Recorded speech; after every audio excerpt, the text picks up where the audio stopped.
এসছে। মানুষ মানে হচ্ছে ভুলে যাওয়া, আবার মনে পড়বে। অনেকজনের মনে মনে হয় যে বয়ান আমি অনেক শুনছি, কিন্তু আমি জিন্দগিতে এত পাপ করেছি, মনে হয় আল্লাহ ক্ষমা করবেন না। এই ভুল ধারণা যাদের আছে তারা একটা কথা শুনে যান, আল্লাহ তাআলা এমন একজন রব সৃষ্টিকর্তা, দেখবেন একটা বাচ্চা যদি রাগ করে তার মা তাকে অনুরোধ করে না, বাপ খেয়ে না, বলে না শোনা খেয়ে না, বাপ রাগ করো না, চকলেট দেবো, পয়সা দেবো, ভাত খেয়ে।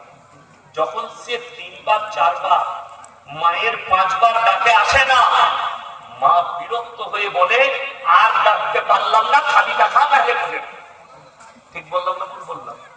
2 বারে 3 বারে 4 বারে 5 বারে 6 বারে 10 বারে হলেও তোমার মা বিরক্ত হবে, হবে না? বাপ বিরক্ত হবে। আল্লাহ কসম, তুমি যত পাহাড়ের মতো পাপ করো, কোরআন সূরা ফুরকান, ইল্লা মান তাবা ওয়া আমানা ওয়া আমিলা আমালান সালিহান ফাউলাইকা ইউবাদদিলুল্লাহু সাইয়্যাতিহিম হাসানাত ওয়া কানা আল্লাহু গফুরান রাহিমা। যারা তওবা করার মতো তওবা করবে, ইস্তেগফারের মতো ইস্তেগফার করবে, আমি আল্লাহ তাদের পাহাড়ের মতো পাপগুলো নেকি দ্বারা বদলে দেবো। যদি বলুন সুবহানাল্লাহ। আপনি পাহাড়ের মতো পাপ করেছেন, কিন্তু মনে পড়েছে যে আমি বড় অন্যায় করেছি, আল্লাহ তুমি আমাকে ক্ষমা করে দাও। আমার আল্লাহ কোরআনে বললেন, যারা যদি পাহাড়ে অন্যায় পাপ করে থাকে, আমি অতটা গুনাহ ক্ষমা করে অতটাই নেকি দান করার ক্ষমতা আমি আল্লাহ রাখি। যদি বলুন সুবহানাল্লাহ। ওই জন্য সবাই আল্লাহর কাছে ক্ষমা চাইবো। একবার আমার সঙ্গে সবাই বলুন তো, আস্তাগফিরুল্লাহাল্লাযী লা ইলাহা ইল্লা হুয়াল হাইয়ুল কাইয়্যুম ওয়া আতুবু ইলাইহি। ইস্তেগফার, আল্লাহ ক্ষমা করে দাও, জীবনে অনেক পাপ করে ফেলেছি। আল্লাহর কাছে মানে আল্লাহ ক্ষমাশীল, দয়াবান, ক্ষমা করে। বান্দা গুনাহ করতে ভালোবাসে, আপনি গুনাহ করে করে এলে যাবে, আপনার জীবন শেষ হয়ে যাবে, বৃদ্ধকালে পৌঁছে যাবে। আমার আল্লাহর কাছে যদি এই বৃদ্ধকালে সারা জিন্দেগি গুনাহ করে ক্ষমা চান, আমার আল্লাহ বিরক্ত হবেন না, বরঞ্চ ক্ষমা চাওয়ার কারণে আমার আল্লাহ আপনার উপরে খুশি হয়ে যাবেন। জোরে বলুন সুবহানাল্লাহ। তোমার মায়ের মতো নয়, আমার আল্লাহ সৃষ্টিকর্তা, রহম করনেওয়ালা।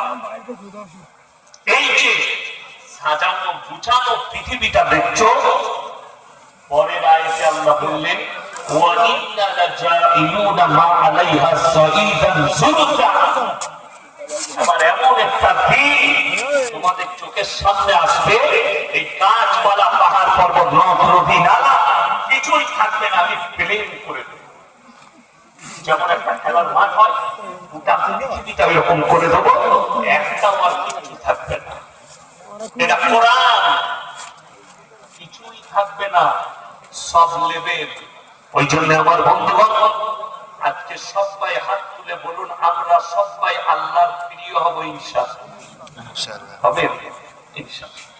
আল্লাহর প্রিয় হতে গেলে 5টা জিনিসের উপর বিশ্বাস এবং আমল করতে হবে। সবাই করব ইনশাআল্লাহ।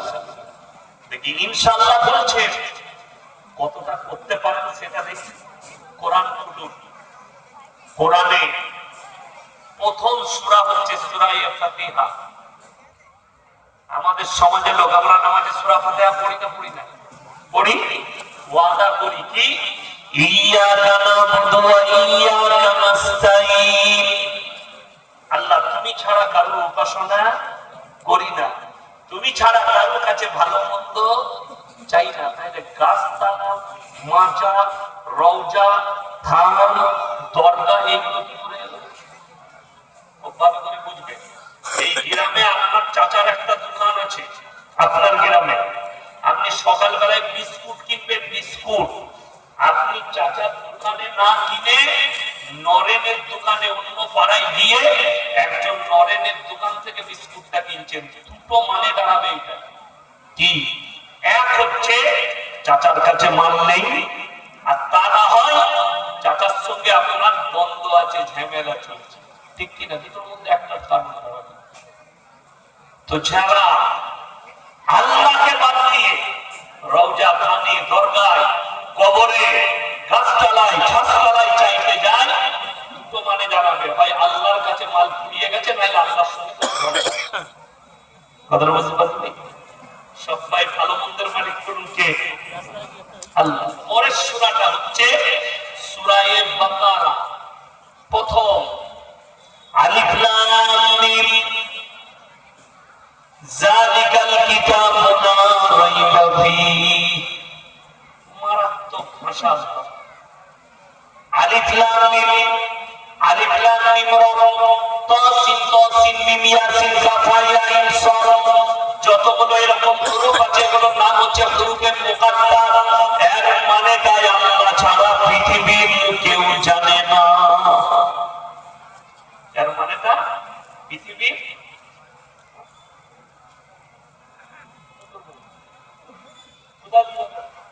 কি করতে চলে গেছে যা জলসা হোক, তারপর কি করবি? সুবি নাকি? এই সুবি, এইখানে সমান তুলে নিয়ে যা। এই নিয়ে যা রে, তুলে তুলে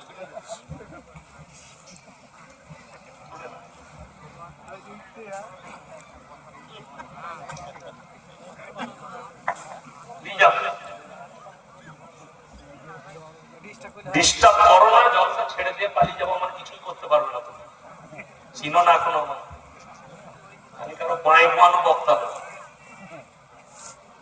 পয়সা ফেলি দিয়ে মুখে ছুড়ে দিয়ে চলে যাবে, ডিস্টার্ব করে, কথাই বলবো।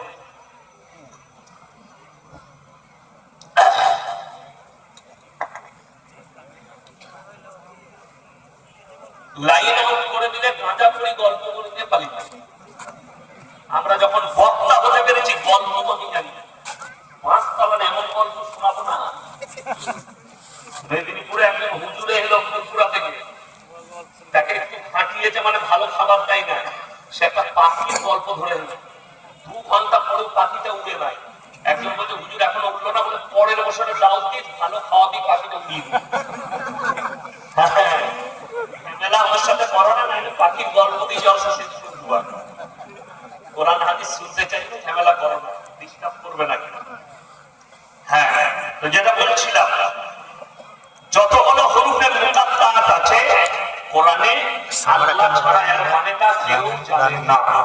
কিয়ামতের দিনে আল্লাহ তাআলা নিজের বান্দা বান্দির সামনে এগুলো বর্ণনা করবেন। জোরে বলুন সুবহানাল্লাহ। সামনে এখান থেকে ভিডিও ক্যামেরা হবে। আচ্ছা বলুন তো, আল্লাহকে কেউ দেখেছেন? কথা বলে, দেখার ইচ্ছা আছে না নেই? আছে।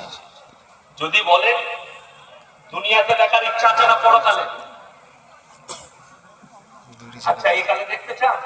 তোমার এখানে কারেন্টের ট্রান্সফরমার আছে, হাত লাগিয়ে দাও, দেখতে পেয়ে যাবে। সব দেখো, দুনিয়াতে দেখবে।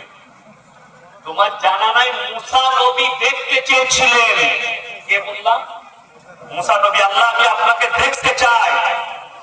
কোরআনে আছে ইন্নাকা বিল ওয়াদিল মুকাদ্দাসি তুয়া, তুমি জুতো খুলে ফেলো, পবিত্র তুয়া পর্বতে তুমি আহরণ করেছো।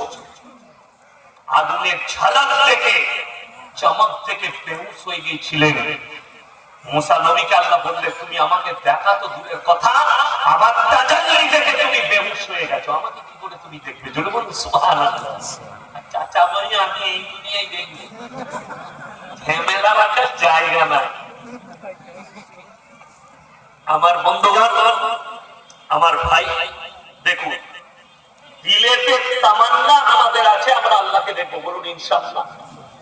দেখবেন কোন ছেলেকে যদি বলা হয় যে তোর বিয়ে হবে, ছেলের বাপ গেছে, চাচা গেছে, আত্মীয় স্বজন গেছে মেয়ে দেখতে, বাড়িতে এসে বললো এই দেখ মোবাইলে না ফটো তুলে এনেছি। হযরত ছেলেটা বলল ইয়াসুল্লাহ সাহেব, হ্যাঁ গো ঠিকই আছে, ইয়াসিন সাহেব, সরি ইয়াসিন সাহেব বলছে এক কাজ কর, আমার খুব পছন্দ, তো তুই সামনে শনিবার যা মিউজিক চ্যানেলে আমি বলে দিয়েছি সকলকে।